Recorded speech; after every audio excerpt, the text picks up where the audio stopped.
विधान परिषदेचे 3 आमदार नीलम गोरे, मनीषा कायंदे आणि विप्लव बाजोरिया यांच्या डिस्क्वालिफिकेशनचं पिटिशन आम्ही विधान परिषदेच्या सचिवांकडे दिनांक 21/7/23 रोजी दुपारी 3:45 वाजता दिलेला आहे। त्याच्यामुळे संदिग्धता असायचं काही कारण नाही। मला कालपासून जी माहिती मिळते की असं कुठलं पिटिशन आमच्याकडे आलेलं नाही आहे। ही हल्ली मोडस ऑपरेंडी झालेली आहे प्रत्येक गोष्टीत हे सांगायची की आमच्याकडे कागद झाले नाही, परंतु हे मी तुमच्या समोर ठप्पा मारलेला कागद दाखवलेला आहे आणि ह्या तिघांचं पिटिशन याच्यावरती कुठली कारवाई अजून झालेली नाही। या बाबतीमध्ये रिमाइंडर आम्ही देतोय। या बाबतीत जर कारवाई झाली नाही तर जसं खालील सभागृहातल्या आमदारांच्या अपात्रतेच्या बाबतीमध्ये आम्ही सुप्रीम कोर्टात गेलो तसंच या तिघांच्या बाबतीत आम्हाला सुप्रीम कोर्टात जावं लागेल। सुप्रीम कोर्टात जाण्याची तयारी केलेली आहे? तयारी आमची पूर्ण आहे। अगोदर खालच्या सगळ्या 16 लोकांचाच नव्हे तर पूर्ण 39 लोकांचा निर्णय हा लवकरात लवकर अपेक्षित आहे आणि तो जो निर्णय होणार आहे तोच निर्णय वरच्या ह्या 3 आमदारांचा होणार आहे। त्याच्यामुळे आमच्या म्हणण्याप्रमाणे हे वरचे 3 आमदार देखील अपात्र होणार आहेत।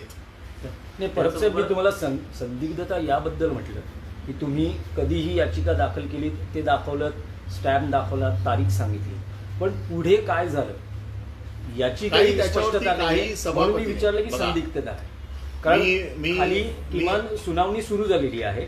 सर्वोच्च सुनावणी ज्या वेळेला दट्ट्या मारला, सर्वोच्च न्यायालयाच्या निकालानंतर ती सुनावणी, सर्वोच्च न्यायालयाने ज्या वेळेला दट्ट्या मारला त्यावेळेला सुनावणी सुरू होते। अजून सुनावणी सुरू झालेली नाही। फक्त पहिल्या नोटीस निघाल्या, कातूरमातूर कारणं देऊन आम्हाला कागदपत्र मिळाली नाहीत असं सांगून वेळ मारून नेली।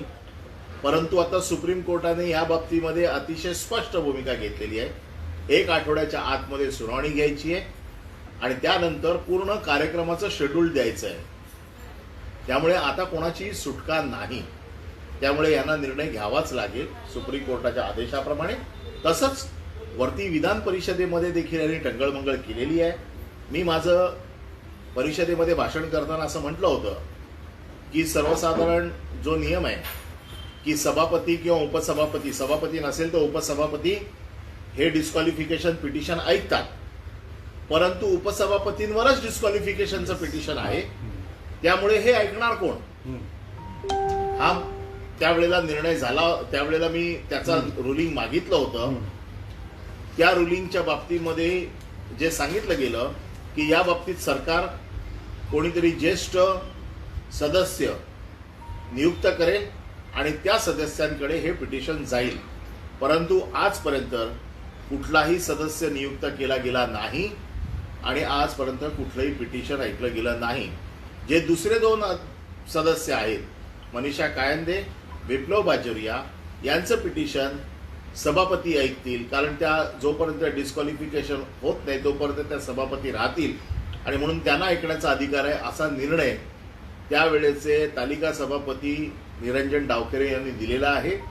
परंतु या सगळ्या गोष्टी आता चॅलेंज होणार आहेत आणि जर त्यांनी अजून टंगळमंगळ केली तर मला असं वाटतं जसं खालच्या सभागृहाला दट्ट्या मिळालेल्या आहे वरच्या सभागृहाला देखील मिळेल। या संदर्भात विधान परिषदेत देखील मोठी चर्चा त्यावेळी झाली होती की नेमकं काय करायचं, कारण विधान परिषद उपसभापती यांच्यावरच तुम्ही पत्रकारितेच्या संदर्भात हे केलं होतं, त्यावर बरीच चर्चा झाली होती। परंतु जो मार्ग होता तुम्ही म्हणलं की 1 सदस्यीय समिती, जे 1 सदस्यीय ज्येष्ठ निवड जाईल, आता सुप्रीम कोर्टात जाणार आहे, मग मार्ग कसा काढाल? कारण उपसभापतीच्या संदर्भातला हे कोण घेणार? याच्या संदर्भात सरकारने सभागृहात आश्वासन दिलेलं आहे की आम्ही 1 सदस्य नेमू, जो वरिष्ठ सदस्य असतो त्याला नेमू आम्ही आणि तो सदस्य ही सुनावणी घेईल असं त्यावेळेला सरकारने फ्लोअरवरती सांगितलेलं आहे। याच्या बाबतीत आता गेले 4 महिने कुठली कारवाई झालेली नाहीये। मार्च अधिवेशनात हा विषय झालेला आहे, त्यानंतर जूनमध्ये हे झालेलं आहे, त्याच्यानंतर अजूनपर्यंत कुठली कारवाई झालेली नाहीये आणि त्यामुळे त्यांनी कुठली कारवाई केली नाही तर शेवटी आमच्या समोर कोर्ट हा एकच पर्याय उरतो परब साहेब, आणखी एक विषय तर शेवटी आमच्या समोर कोर्ट हा एकच पर्याय उरतो. परब साहेब, आणखी एक विषय असा होता की सर्वोच्च न्यायालयानं त्या दिवशी विधानसभा अध्यक्षांच्या सुनावणीच्या दिरंगाईवर जे काही निरीक्षण नोंदवलं, ताशेरेही उडले. त्यानंतर आता पुढची जी तारीख आहे ती 3 ऑक्टोबर असं म्हटलं जाते. नेमकी ती प्रोसेस कशी असणार आहे? नाही, आता नार्वेकरांनी सांगितलेलं आहे की ह्या सोमवारपासून पुढच्या सोमवारपासून सुरू केली जाईल. हो, माझं हेच म्हणणं आहे, सर्वोच्च न्यायालयाचे जोपर्यंत दट्ट्या पडत नाही तोपर्यंत हे टंगळबंगळ करतात, हे आपण बघतोय.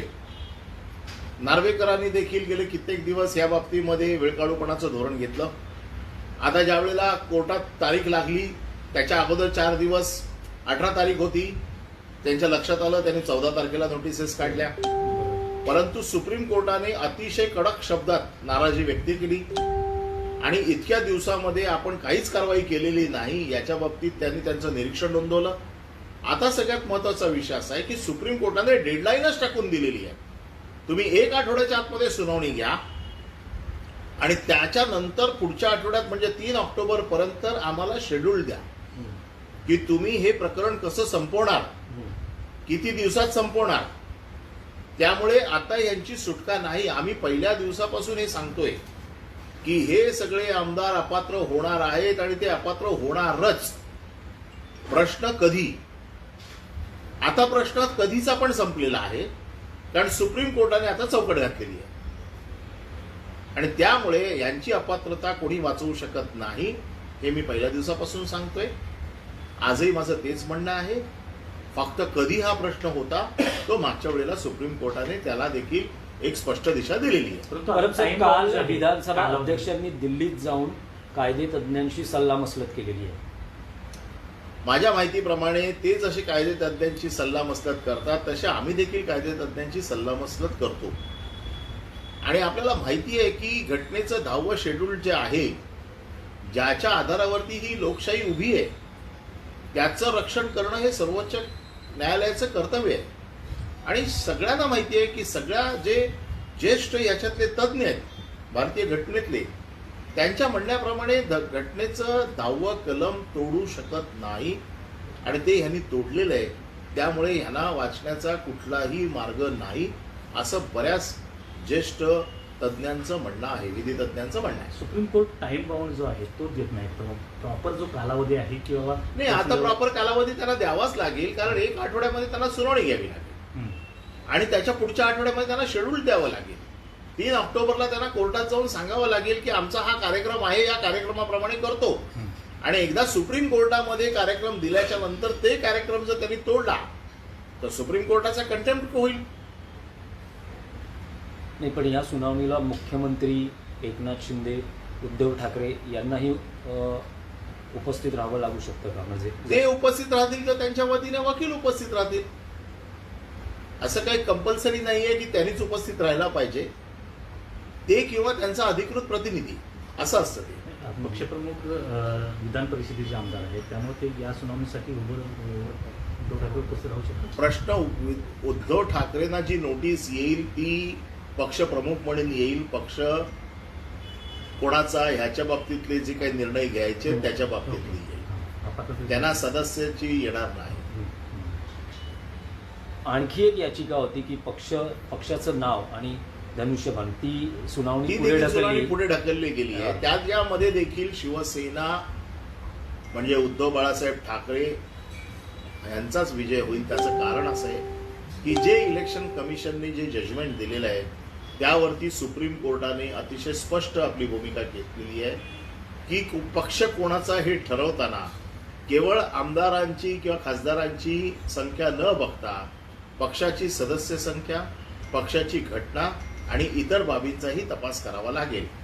पक्षाची घटना आमच्या बाजूने, पक्ष सदस्य संख्या आम्ही 20 लाख केलेली आहे, ॲफिडेव्हिट्स आम्ही 4.5 लाख दिलेली आहेत.